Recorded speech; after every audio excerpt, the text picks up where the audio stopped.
Hi, I'm Bonnie Kempke. Welcome to my studio and welcome to Quilting on a Thread. Several people asked if I might do another video a little more in depth on the winding features of the Little Rebel. So that's where we are on this Getting to Know Your Little Rebel video. So before I get into the specifics of making modifications to the winding of your bobbin on the Little Rebel, I just want to explain some critical features on any system as far as winding the bobbin. I've drawn this image so that I can explain the bobbin wind and common issues.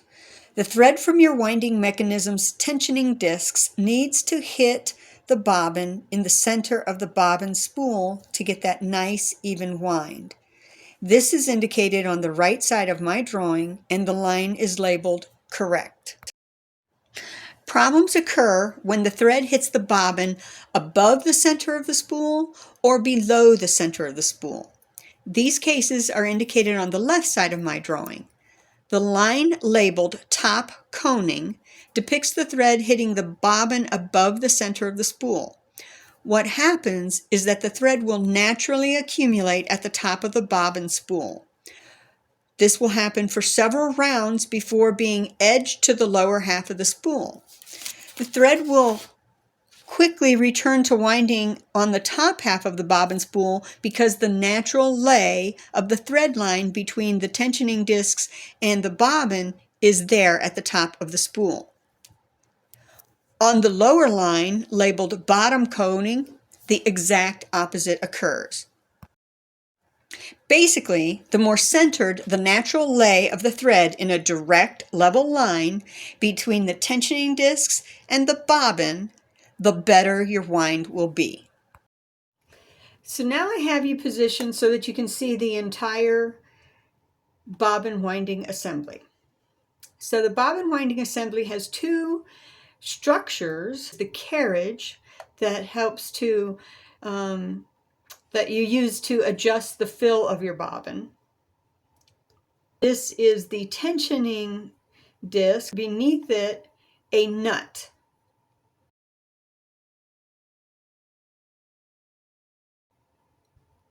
And that nut is used to adjust the height of this. And if you'll recall from the image I just showed you, that height adjusts whether you cone or do not cone on your bobbin. Of course, we do not want to cone, so we would want to adjust this if we were top or bottom coning. So this carriage here can be moved to allow you to adjust how much thread is wound on the bobbin. So if you're getting too little thread, you want to move this carriage to the front of your machine, which extends how much thread will be deposited. If you're getting too much thread, you move it towards the back of your machine, which reduces how much thread is getting deposited. These tiny holes that you may not see, but there's these rises on both sides, and inside each of those rises there's a tiny hole. They house the sensors that see when the thread crosses the sensor's line. You're helped to see the sensor's line by a small divot that is carved in the bottom of the carriage.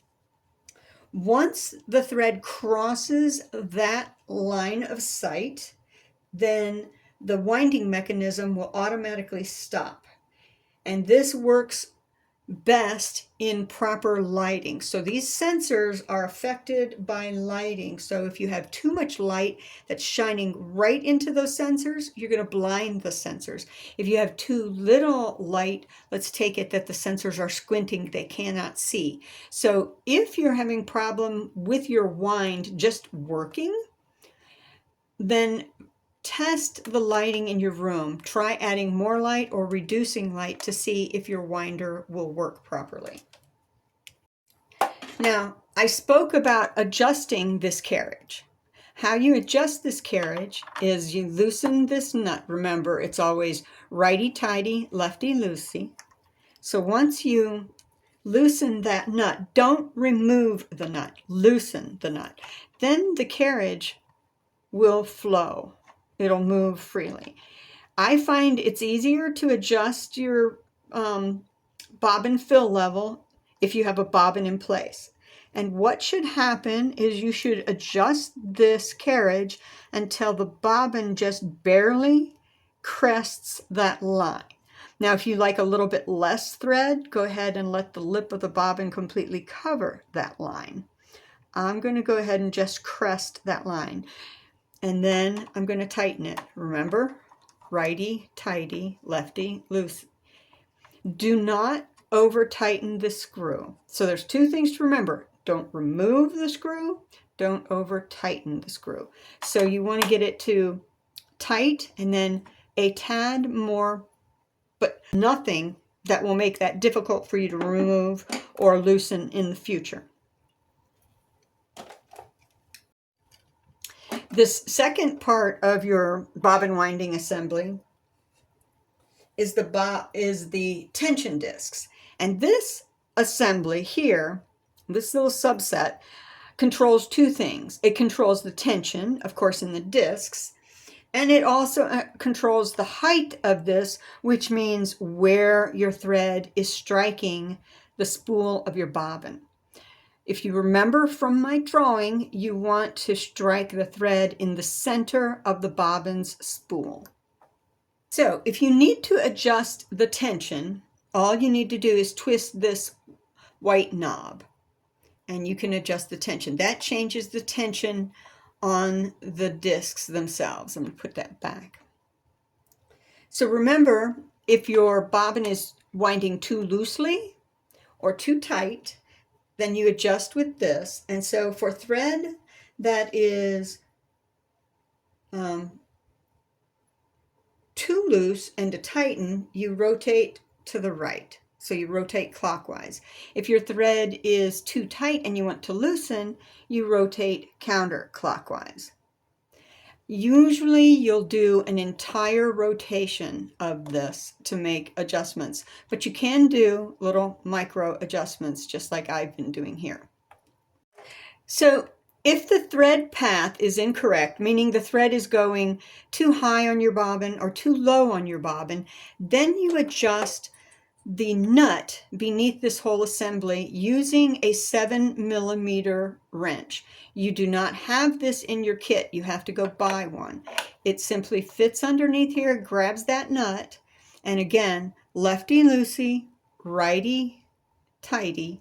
So to adjust this, you loosen the nut. You don't have to loosen it much, just a little bit. And then you rotate this entire assembly, starting with the white knob, but you want to make sure that the rest of the assembly goes with you. So I usually will come down here and grab the flange that the thread goes through, and that'll help to make sure that the whole assembly moves. And this raises or lowers this assembly. So if you have bobbins that are top coning, that means that the thread is hitting high on the bobbin spool. So it's hitting above the center point on the bobbin spool. Then you would want to lower the apparatus by rotating the entire assembly clockwise. So right will be lowering that. If, on the other hand, you're coning from the bottom, meaning that you're getting more thread on the bottom of your spool, then the thread is hitting the bobbin spool below the center.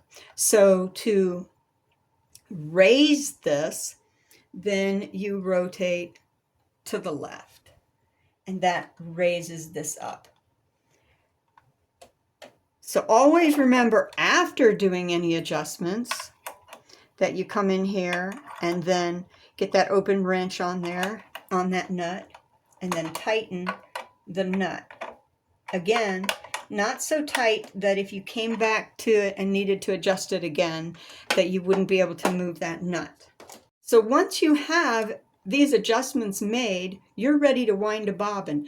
I recommend that you wind a bobbin part way to make sure that the bobbin is filling the way that you intend, and then you haven't wasted a lot of thread if you need to make any further adjustments. I hope this helps you in your journey, and I hope to see you again here on Quilting on a Thread.